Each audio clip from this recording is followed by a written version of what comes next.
What's up guys, Dirk here, and in today's video I'm going to do it a bit different. I actually got out the whiteboard and I wanted to give you 5 reasons why you should own cryptocurrency. Now I've been getting a little bit more interest from friends and from family and some people hitting me up on social media asking, hey, should I buy some Bitcoin now? Which coin should I buy? I've got a little bit, but I lost interest after 2017. So we're starting to see a little bit more interest in this, but there's still a lot of people who don't understand, who don't know about it, and who basically don't know why they should own cryptocurrencies. A lot of people still think, this is just some fad, or maybe it's a scam, or whatever the case is, and they're not convinced as to why they should own cryptocurrency. So this video is all about that. I'm just going to give you the 5 top reasons, and if you're speaking with anyone who doesn't know about crypto, well, then maybe send them this video. And as always, I'd really appreciate it if you do smash the like button. It does help the algorithm. So let's get straight into it. Number 1, 5 reasons why to own cryptocurrency. The first reason is because it is a hedge, okay? It is a hedge against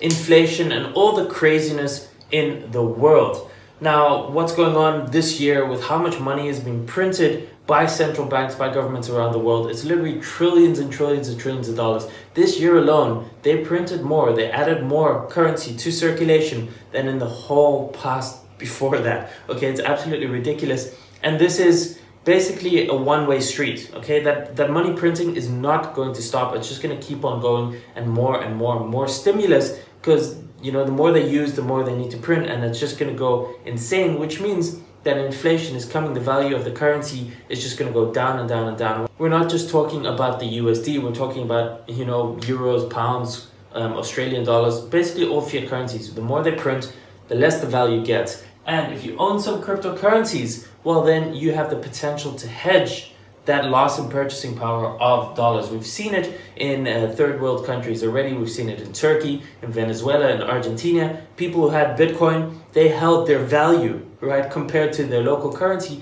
that was just dropping and collapsing, and they actually managed to preserve some of their wealth by holding Bitcoin and cryptocurrencies. And I think that is still a good reason why you should own some cryptocurrencies. Now, of course, I'm not a financial advisor, but experts say you shouldn't have more than 5% of your net worth in cryptocurrencies, okay? So small single-digit percentage, but that could end up saving your whole portfolio if things go to shit, basically. So that brings us to number 2, is it's basically an asymmetric bet, okay?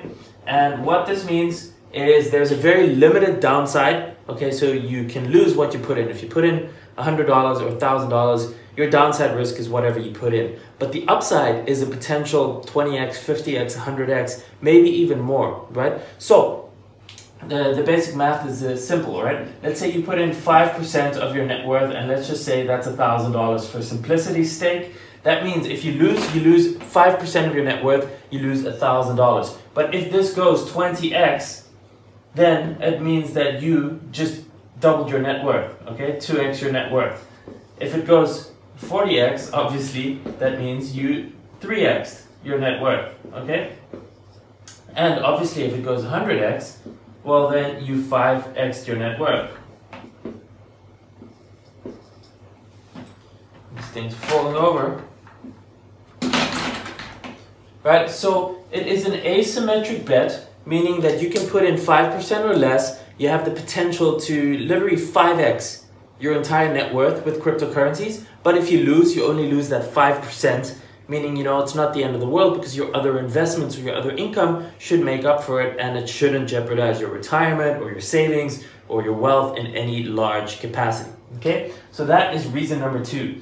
Reason number 3 is control, okay? And that kind of ties in with point number 1 of it being a hedge. Now, point number 1 is specifically a hedge against inflation, but point number 3, where you have control, because with cryptocurrencies, when you control the private keys, you basically control your funds 100%. Nobody can block it, nobody can freeze it, unless, you own a centralized coin, or you have a stable coin like USDC or, Tether, whatever, it can be frozen. But for other purposes, let's just talk about Bitcoin. For example, you own Bitcoin, you have your private keys, nobody can take that from you. So it is a hedge against the craziness in the world, because who knows what is going to happen. We saw it in 2008 basically with the global banking crisis and the insolvency of banks. There were bail-ins in Cyprus where depositors lost 25 or 50% of their savings, right?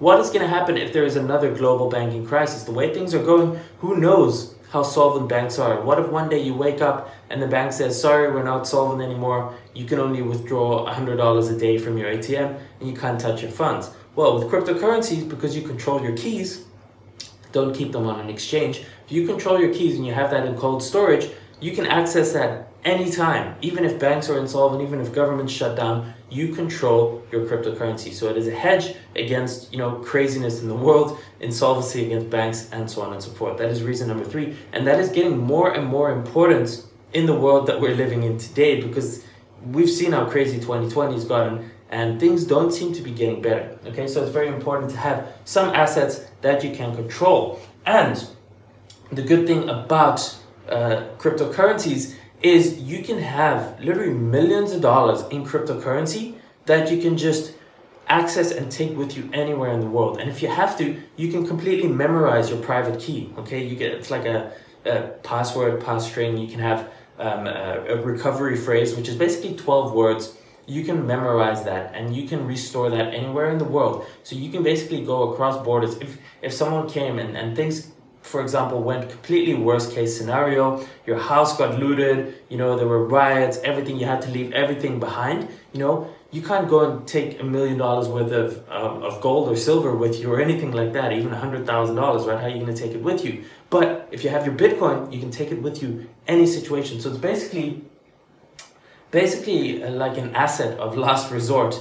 If everything in the world goes worst case Mad Max scenario, well, you can still have your Bitcoin, and even if you have nothing else on you or with you, you can memorize your keys and keep that crypto with you always. So that is a good reason. And I think more and more people are going to start thinking like, hey, I might just buy myself one Bitcoin or some cryptocurrency, some Ethereum or whatever the case is, just as a bit of a hedge, just in case, So point number 4 is a new asset class. Okay, so stepping back a little bit from the Mad Max scenario, end of the world scenario, basically cryptocurrencies, digital assets, they're a new asset class. It's fairly new. Bitcoin has only been around for about 11 years. So it's only starting to get interest now from institutions. It's starting to get interest from banks. PayPal announced that they're going to be offering cryptocurrency services, right? And right now we're still at a very, very small market cap. So we're at about $450 billion for the entire cryptocurrency market cap. Gold is at around between 7 and 8 trillion. Stock market is bigger, the bond market is even bigger, real estate is bigger. So if this is a legitimate asset class, which it is now, okay, banks are acknowledging it, JP Morgan has said it's a new asset class. So the chance of this growing and becoming a multi-trillion or maybe multi-tens of trillions of dollars worth an asset class is a very real possibility. And of course, if that happens, because it's so small, the prices are very low, if you're able to get in, and in the chance, again, that's where that asymmetric bet comes in, if this becomes, a $10 trillion market cap or 20 or $30 trillion market cap over the coming years, okay, it's not going to happen by tomorrow, by next month, but if that happens, a small bet placed in that could turn into enormous amounts of money. Once again, what would have happened if you would have gotten in early on Facebook or in Google or in Apple, right? Any of these companies, Tesla, right?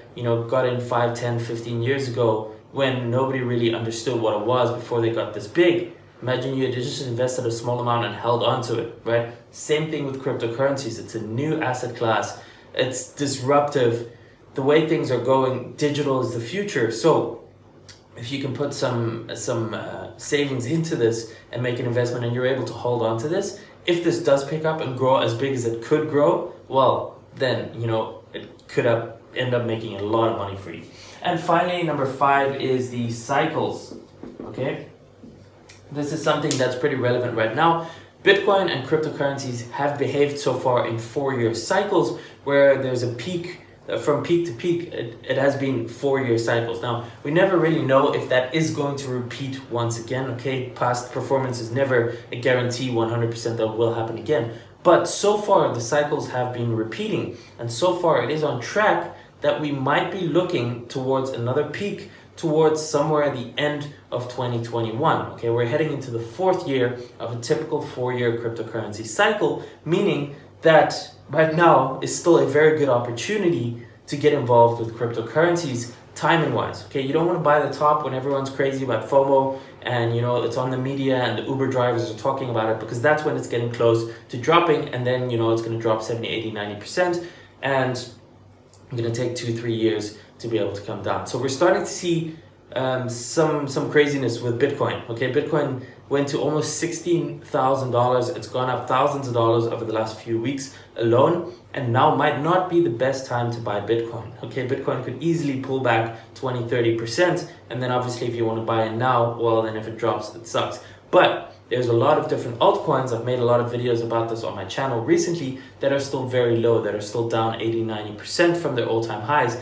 And if the cycles repeat once again, well then there is really an enormous opportunity for upside gains with altcoins, because they can do 20, 30, 40, 50x, maybe even more if we get a repeat of those cycles of 2017. So that is basically the 5 reasons. Okay, it's a hedge against inflation. It's an asymmetric bet. You can put in, you know, risk $100 or risk $1,000 and potentially make 50 or 100x on the upside. You have full control over everything. Okay, you own your private keys and you own your crypto, so it is an asset of last resort.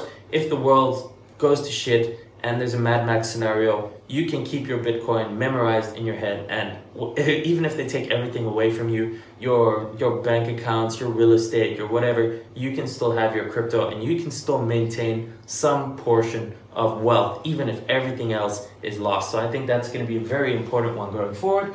Obviously, it's a new asset class. It's still very small. It's 450 billion. It has the potential to go to 4 trillion, 10 trillion, maybe even 20 trillion over the next several years. Okay, obviously that would be huge upside potential. And cycles, if the cycles are going to repeat again, we are heading towards the fourth year of what has been typically a 4-year cycle. So once again, if that happens, well then right now is a very good timing, and obviously we'll only know in hindsight, but you know, we can look back on this in 6 months or a year from now to see if this was accurate, and well then the potential is there. So guys, I hope you enjoyed this video. It was a bit of a different style to normally just behind the computer with the whiteboard. If you did, let me know in the comments, do you want me to make more videos where it's like whiteboard style like this? You know, just leave a comment below.